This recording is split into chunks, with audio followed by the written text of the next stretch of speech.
I'm at the far end of Mirror Lake, not near the beach, away from the beach.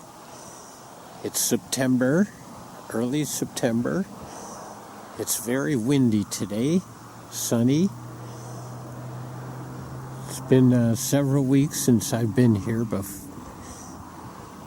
this summer. So we're going to see what kind of new things are happening. The water looks unusually clear right here. And there's a turkey vulture circling overhead.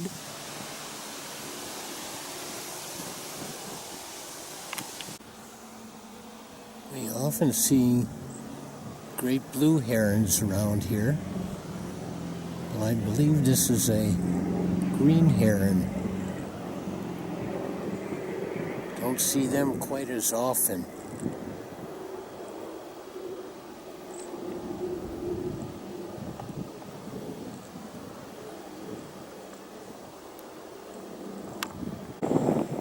Got up just a little bit closer here. I can't tell for sure.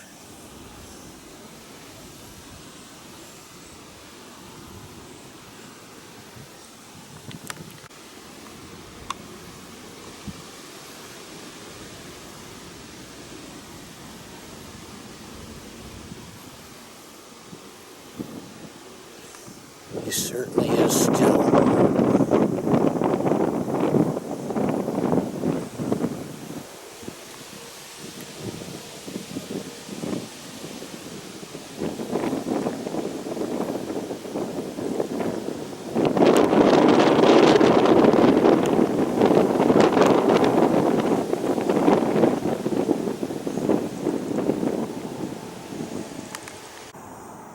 In this very shallow, weedy water, I do see one little turtle here. Let's see what else is around here. Lots of duckweed, lots of reeds, arrowhead plants. Oh, and out there is a great blue heron. I just think it's always exciting to see them. They're such big, majestic birds.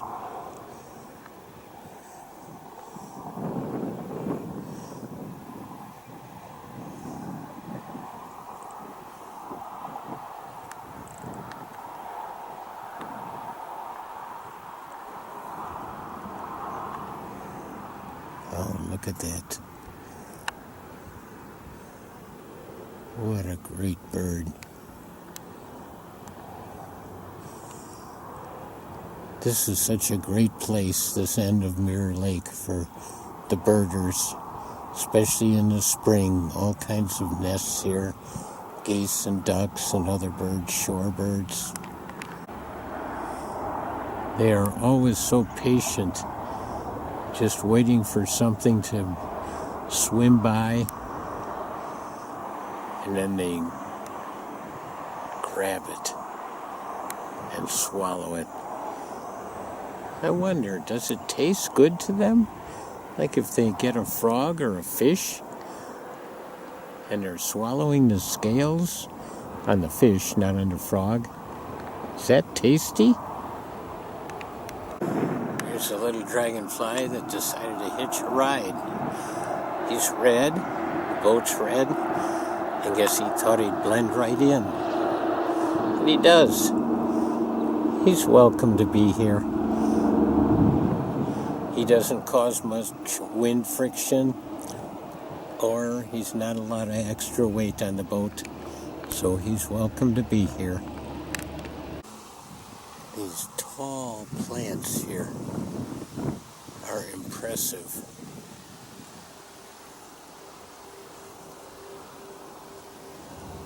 They're all along this area here.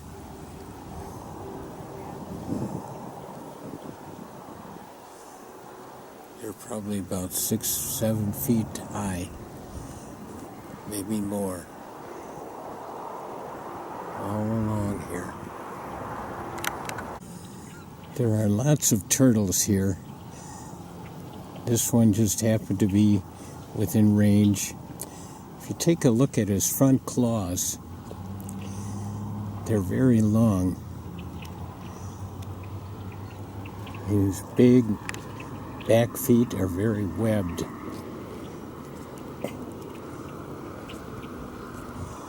They're good swimmers, and they like this kind of stuff here. I'm going to let him go right away.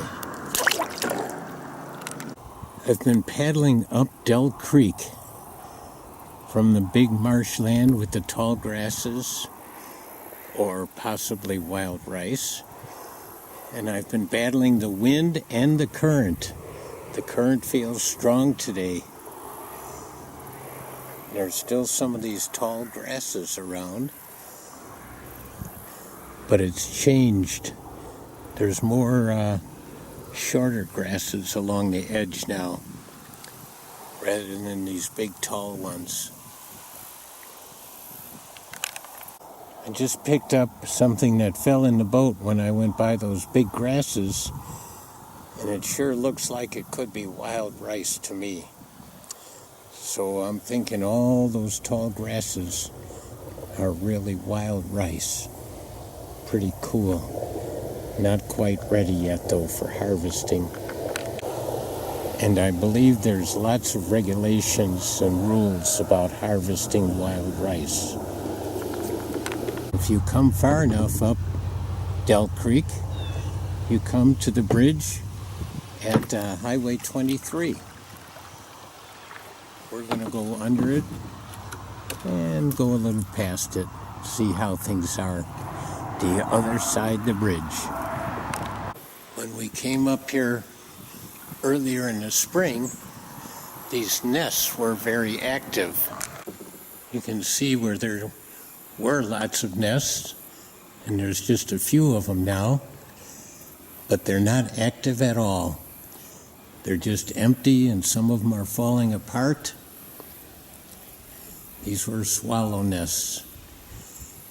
Just beak full of mud at a time, building those. And look at how they stick. Stick to the walls, stick to the ceiling. They're amazing. Hard workers, too. Seems to be a different kind of habitat around here. Lots of bushes and more trees. Not quite so marshy. And also there's houses on this side of Highway 23. Oh, here's a classic. A kingfisher up in a dead branch.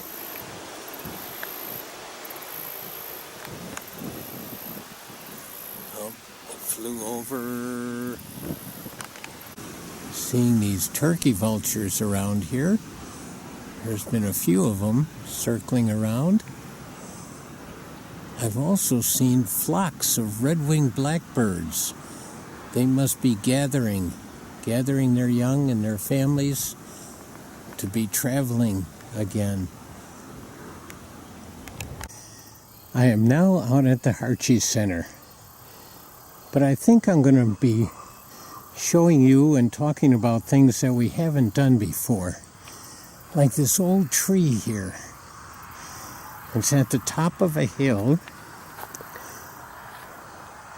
from the lower section, and we call it the upper section here.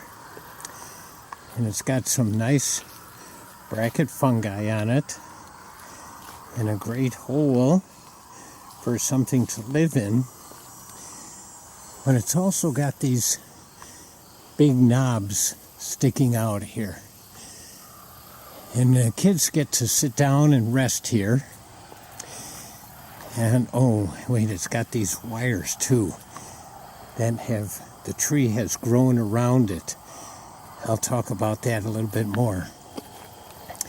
But the kids sit down in the grass here, or lay down, and it's story time. So first I tell them that we come out into the woods for many different reasons. To learn about nature, to just get exercise when we've had a hard day, just to relax. get rid of some steam inside of us, to get creative, to get ideas for stories. And then I tell them about this tree and about the wires, and I show them how the wire, like right here, the tree has grown around the wire, and that the tree, the live part of the tree, is just under the bark. The rest of the tree inside is dead wood. And sometimes insects go in there, so we don't tear down trees, and sometimes insects live under the bark, so we leave some things like that. But the wire like this will kill a tree, because it's like wrapping a string around your finger real tight, or a rubber band. It cuts off the circulation, and I call it the tree blood. A wire like this, as the tree gets wider, it'll cut off the tree blood, cut off the sap. So then that's the true part. And then I tell them the story, how each one of these outcroppings is the face of a child. And the group that caused this was a group that was very uncooperative, unlike the group that I was with in the present here. And then a witch came flying through the air and turned them all into this tree. And of course I tell them it's a fairy tale and it's not true, and I make sure they understand that. But then I say, we've got to release that spell because it's been long enough. And I ask them how to release the spell. And it's, of course, with the kiss of true love. And so then I have a couple kids come up and kiss the tree, and oh, they love that idea. Anyway, the idea is that the creativity in the woods can happen by seeing leaves, by seeing something on the ground, by seeing a tree, and just create a story, just create a song, whatever it might be. It just inspires creativity to be out in the woods. All right, we're going along now. On this little grouping of trees, we talk about buck rubs. And these are all buck rubs. We created this trail several years ago, and right after we created the trail, several bucks came along, or at least one buck, and scraped on several of the trees. And I've also scraped on a tree, so this is a Gary rub here. And we talk about why they do that, and what it does to the tree, and how the tree can heal around it, just like people's skin heals, forms scabs. Only here the scab leaves the dead wood visible. So we spend a nice little time here talking about buck rubs and how they claim their territory and how they send signals to find a mate by use of odor. They've got odor in their glands, in their feet, and on the rubs they have odor. And we talk about how if people ever use odor to send messages, and the kids always say, no, no, no. But then we talk about perfume and cologne, and they groan, the real little ones groan, oh. But it's learning about it. It's really creative, and the kids really get into it. There are several trails out here at the HARTJE Center, and we're in the upper section yet, and there are some ropes that go from trees down the hills. And this is one place where kids sometimes are a little bit afraid, but they do it, and then they feel great about having done it. I just want to, the trails are always open to the public. The buildings are not, but the trails are. And if you use this one, make sure you check the rope first, make sure the knot's tied and the rope is strong. Just want to show you this little indentation here. I had a rope around here, So even a rope will cut off circulation of a tree. So we can't leave this rope on here for too long in one spot. All right, here's what I do. I tell the kids that we're going to go down backwards and lean back. And I'm going to try and do this while holding the camera. All right, so I'm holding with one hand, and I look back, and I'm leaning back. It's got knots in the rope. All right, down a little ways here, there are some big steps like cliffs. So I have to be careful of that. And that's usually where I stand when the kids are using the rope here. Lean back. You want your feet to be perpendicular. I explain what that is. To the ground. So you don't want to be leaning forward. You want to be leaning back. All right, now I'm getting close to those cliffs. So I look carefully back. Now I'm going to take a step down. I'm holding on to the knot. I'm going to hold on to this knot. Take a big step down. All right, I know there's another step. And I'm going to hold on to another knot. I look back. Carefully take a step down. And this part, when the trail is wet or snowy, they do this in snowshoes too. This part right here where I'm at is really slippery. So I stand right here next to them and make sure they're okay. There you can see the cliffs,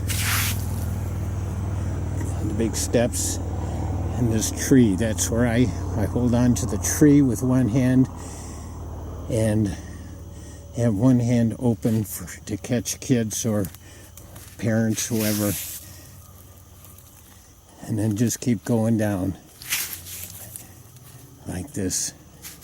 Keep looking back.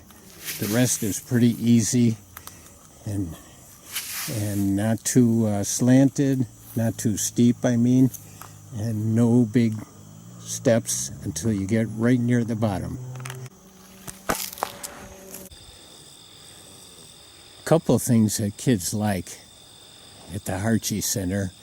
One is going through the tunnel here that goes under the road. Sometimes I'll say, let's see if you can go through very quietly. And that lasts until they get in the tunnel. And then they just echo and call out very loud and try and crawl the walls. It's automatic. But they love going through here. This part of HARTJE is mainly a game trail.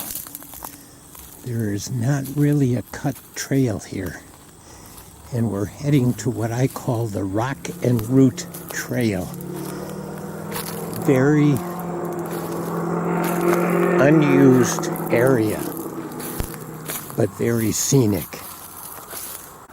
The trail is still visible, but barely. And if you look at the hillside is getting to be very scenic. Very little undergrowth up here, which means it's pretty healthy, and it's also on the hillside, so it's kind of fragile. So we don't climb on the hillside except in very special spots. We're starting to see some of the rocks on the Rock and Root Trail here. This part of the trail is quite unique since it's on the tip of a, what can I say? It's just like on the tip of a peak. And it goes down on the left and it goes down on the right here. And just a narrow pathway along the top of this ridge. That was the word I was looking for. A ridge here. This is a place we often stop. We've got the Rock outcropping here.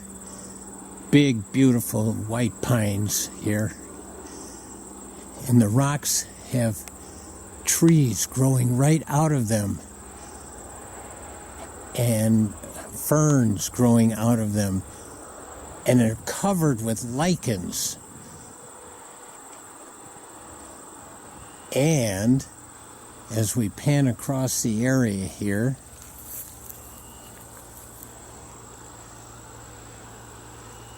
we've got this big root, this big tree here, this big white pine with roots around this rock, like it's big arms holding onto the rock. It's huge, and its roots are huge. And this tree right in front of us here has got these chip-like barks, like little potato chips all over it. And that's the sign of a cherry tree. We've got all this rock outcropping here. Oh, and I got to tell you about the rock outcropping. 12, 15,000 years ago, the glaciers were around here. And they had formed a huge lake, Lake Wisconsin. Bigger than Lake Wisconsin is right now. Huge. And when the dam broke, when the ice melted, the water just rushed down and formed the dells, carving its way through the sandstone. And we believe that this was formed at the same time, by that same period and by that same big rush of water from the primitive glacial Lake Wisconsin, just washing away the sandstone, because the sandstone is so soft and it can wear away within a few days with that rushing torrent of waters. Back in early spring, I focused many times on skunk cabbage and what a unique plant it was. And here we see the remnants of this summer. It got big leaves, and already it's done. It's gone by. Here's another leaf here. But look at this part right here is what's going to stay the whole winter. It's already planning for the winter, and it'll grow a little bit more, but it's already preparing to last the winter with that the way it is. What a unique plant. Skunk cabbage. This outcropping of sandstone right here is close to the pathway. And this is where the kids can come and get a close look at the ferns and the lichens, and they can touch them, and I tell them not to scratch it off because it takes a long time for things to grow back on the rocks like this. This is an amazing rock with all of its little ferns and some bigger ferns and the lichens and the mosses. Oh, and I even see some liverworts down there too. Let's see if we can get those. Oh yeah, here are the liverworts. That's unusual in this dry area, but it's so shady here. And all these mosses. Oh yeah, this is a great rock. And little trees starting to grow out of it here too. Oh, the power of nature. And look at those pine trees growing right out of it here. Amazing. Here's a couple more places where the roots are obvious. Just going over the rocks. And here we can see a couple more, creating little homes here in these caverns underneath the roots. Oh my goodness. Roots. At one point, I thought about naming this trail the Sitting Tree Trail instead of Rock and Root. But these names are just names I've made up for it. Nothing is on a poster or anywhere else. So I stuck with Rock and Root Trail. As you can see, next to the bluffs here, it's really marshy. Got some nice big ferns, some jewelweed, and lots of marshy water down there. A great habitat, and it's not used very much, except, like I say, the game. Maybe deer, squirrels, raccoons, other wildlife. At this point, this is one of the points where we do climb up the hill. And I've had one teacher say, this is the place where we billy goat it. I'm going to try and do this without using both hands.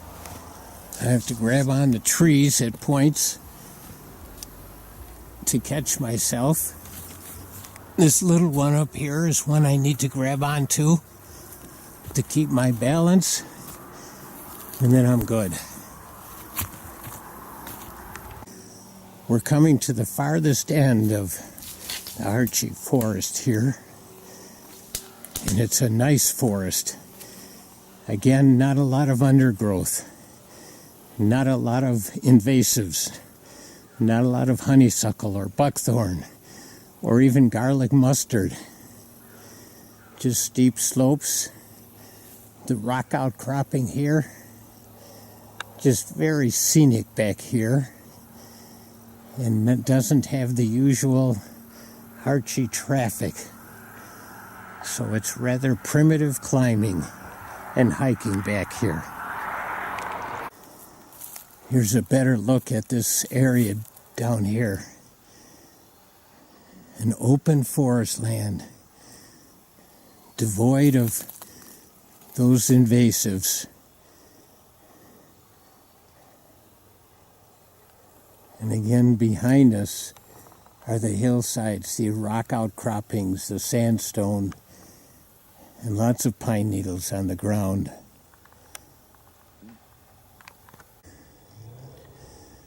We've come to a big rise here, and this is where we get another rope. I need to look for it here. Oh, it's looking like a snake on the ground, but it's the rope. This is nice ferns around here, and this is great. Here's our rope. And again, the trails and the rope are open to the public, but if you use this rope, check it out first. Pull on it to make sure it's going to hold you, and it's got knots. This time you go up forward.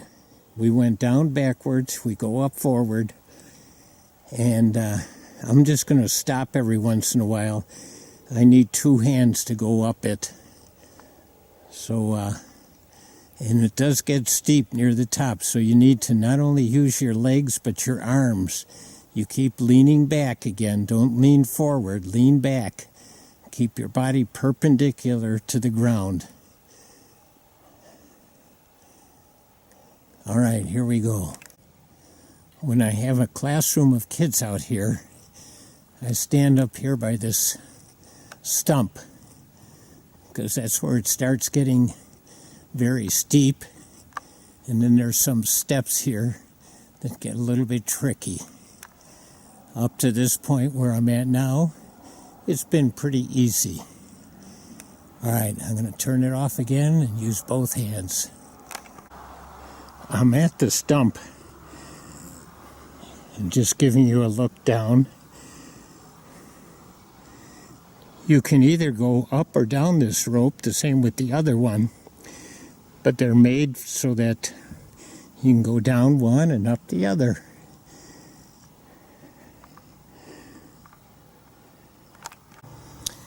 I saw this little flower here.